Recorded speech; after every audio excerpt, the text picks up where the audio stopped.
Je vous le dis les frérots, là dès le début de la vidéo, tu vois, ça arrive de temps en temps où j'allume la caméra, je suis blasé, je suis frustré, je suis dégoûté, je sais pas forcément ce que je vais dire derrière, tu vois.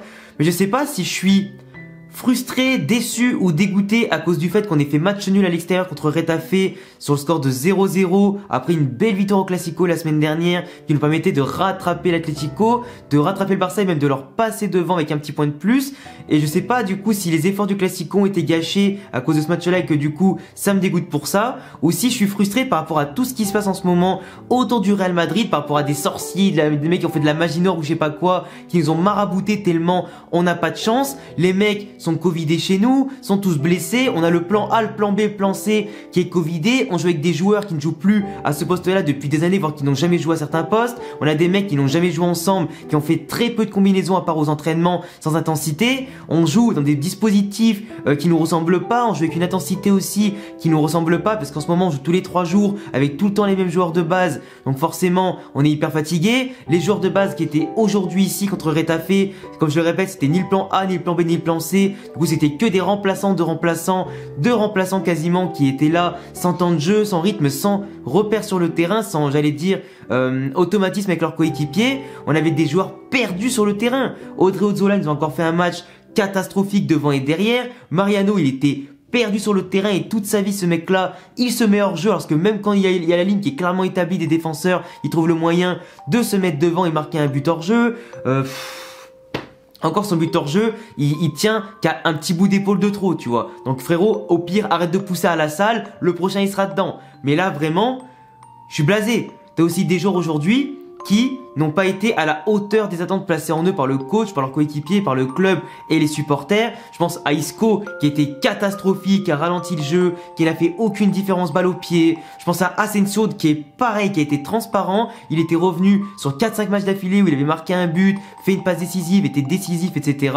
Soit en étant titulaire, soit en étant en remplaçant du coup qui rentre en cours de jeu. Là, titulaire dans un match important, en plus on le place dans un poste préférentiel, pas sur un côté, pas derrière un attaquant, mais plutôt peut-être face au jeu au milieu de terrain. On lui a demandé de plus travailler pour accompagner Modric, qui est pas récupérateur et qui pourtant, tout le match, il a récupéré les ballons, défendu, attaqué, du moins il a aidé aussi à faire la première relance. Il a construit le jeu en étant milieu de terrain récupérateur à la place de Casemiro.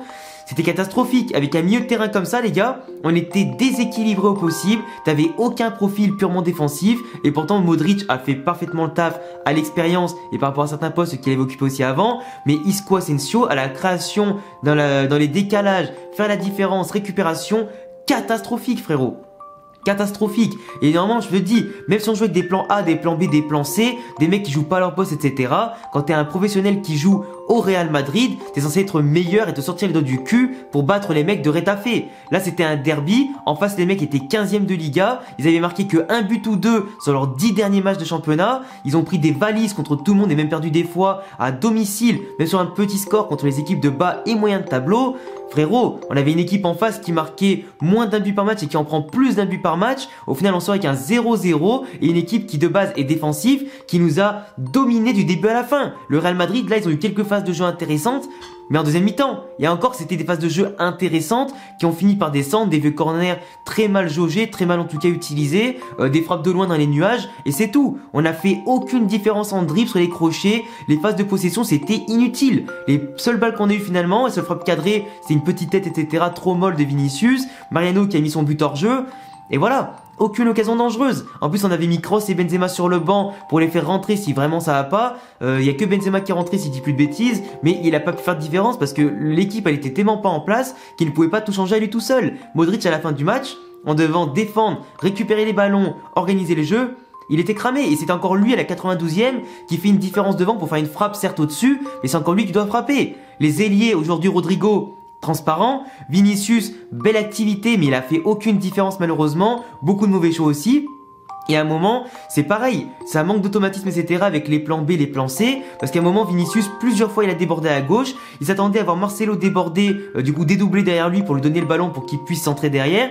Plusieurs fois, Marcelo n'a pas eu les mêmes réflexes que Ferland Mendy ces derniers temps quand il jouait avec Vinicius, c'est de systématiquement dédoubler avec lui pour aller centrer. Marcelo, plusieurs fois, il l'a pas fait, du coup Vinicius, il se retourne, il voit que Marcelo, il est plus là, ça nique l'action. Et ça s'est passé tout le temps comme ça. Audrey Ozzola aujourd'hui catastrophique, par contre Militao, parfait dans la lignée des matchs contre Liverpool et le Barça. Il s'est imposé aujourd'hui comme un patron derrière, à l'expérience, au physique. Il y a quelques petits moments qui auraient pu faire des fautes un petit peu litigieux sur un potentiel penalty ou un coup franc aux abords de la surface. En tout cas, il a été présent, il a pas eu peur, il a montré un peu, il a donné de la voix. Ça faisait plaisir, tu vois. Victor Tchust à côté de la Castilla, il a montré qu'il était à la hauteur de l'événement. Il a fait des relances hyper propres, des bons choix de placement, bons choix tactiques, techniques, etc.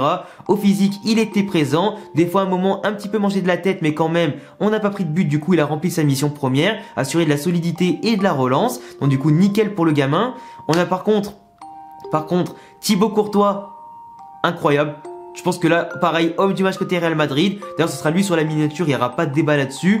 Courtois, il nous a encore sauvé des balles en lucarne, sur les côtés, en l'air. Enfin, Maestro Courtois, vous savez, le mur belge, imbattable en ce moment. C'est vraiment un monstre. Franchement, c'est vraiment un monstre. Il nous sauve la vie. Sans lui, clairement, on repart avec moins d'un point. Donc, c'est peut-être un point qui, dans les derniers matchs de la Liga cette saison, peuvent compter pour remporter la Liga ou pas. Rien n'est perdu vu qu'il reste encore pas mal de gros matchs pour l'Atlético, pour le Barça, mais aussi pour nous, en espérant bien sûr récupérer toute l'équipe, tu vois. Mais là pour l'instant on est quoi? On est à 3 points d'Atlético Madrid.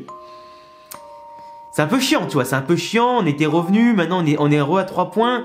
Ça va être compliqué, mais on peut le faire, il reste encore des journées, tant que mathématiquement c'est possible, il faut y croire, tu vois.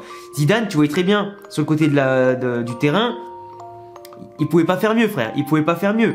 Là, il était là, il regardait le banc, il voulait changer l'animation, mais le problème, c'est qu'il pouvait pas changer autant de joueurs qu'il voulait. Asensio, il était pas bon, Isco, il était pas bon, Vinicius, courant intermittent, Rodrigo, inexistant, Mariano, tu fais rentrer Benzema et voilà. Voilà, après Antonio Blanco, il est rentré pour apporter de la fraîcheur, pour apporter des choses. Il a été pas mal dans l'engagement, dans l'aspect un petit peu vision de jeu, construction, mais trop timide encore. Tu vois, c'est pas un match en général où tu fais rentrer un jeune avec autant d'absents. Tu vois, tu le mets pas en confiance en étant dans un collectif totalement, j'allais dire, dénué de sens, dénué de créativité et simplement de jeu et de football, quoi. Parce qu'on va pas se mentir, et je le répète, Retafe nous a plus fait suer du cul que nous on leur a fait suer du cul. Et pourtant, c'était nous le Real Madrid. Et moi, quand j'ai vu la composition au début du match, je me suis posé la question au début, qui était vraiment Retafe? Heureusement qu'on avait des Courtois et des Modric sur le terrain. Sinon, je me posais vraiment la question, il n'y a pas eu un problème de compo là.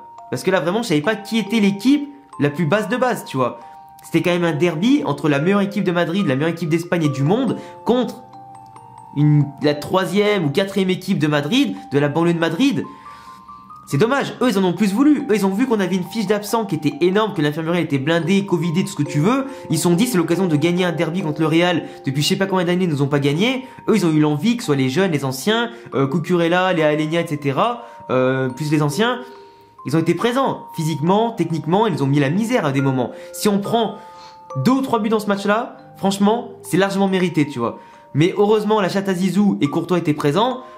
Mais voilà, moi je vous le dis, la Liga maintenant, va falloir rattraper les points en espérant bien évidemment, déjà ce qui est bien c'est qu'au prochain match on récupère Nacho, Varane, Casemiro, en espérant Carvajal aussi évidemment, on va retrouver un petit peu de monde, Kroos sera là aussi bien évidemment, donc du coup voilà on va récupérer un petit peu plus d'équipe, mais là vraiment ce qui m'a déçu aujourd'hui plus que le résultat, la perte de points et tout ça, c'est l'engagement de certains joueurs, c'est l'implication de certains joueurs, le faible niveau qu'ils ont montré, qu'ils soient fatigués ou pas fatigués, je m'en fous. En face, c'est Retafe, c'était pas le FC Valence, c'était pas Séville, c'était pas l'Atlético, c'était pas le Barça, c'était pas un grand match de Ligue des Champions, c'était un 15e. Et on sait très bien qu'en Espagne, les bas de tableau, les milieux de tableau se donnent encore plus contre le Real et le Barça, surtout contre le Real, on va pas se mentir. Hein, les équipes qui sont habituées à marquer des fois des buts venus d'ailleurs ou d'avoir des gardiens qui partent tout et n'importe quoi.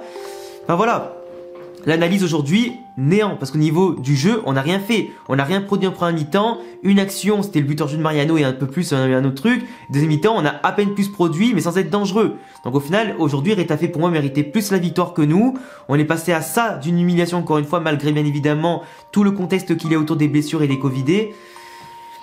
Mais c'est chiant de voir que malgré qu'on fasse une saison exceptionnelle, qu'on ait tout de base pour nous, qu'on arrive loin dans chaque compétition, à 1 point de base de l'Atlético, en demi-finale de Champions League, on se retrouve avec des blessures au dernier moment, comme Ferland Mendy, des Covidés, cas contact comme Valverde, enfin, à un moment frère, tu peux plus rien faire, t'avais 12 joueurs de champ en commençant le match. C'est chiant. C'est chiant. En tout cas les amis, je vous laisserai me dire en commentaire ce que vous pensez de ce match-là. Je vous laisserai aussi éventuellement me donner surtout vos avis, vous abonner à la chaîne, cocher la cloche si vous kiffez le Real Madrid, si vous kiffez bien évidemment mes analyses foot autour de notre équipe préférée. Je vous laisse également me rejoindre sur Twitch pour me suivre en stream, pour jouer à FIFA, Rocket League, me voir regarder des matchs du Real en direct, etc.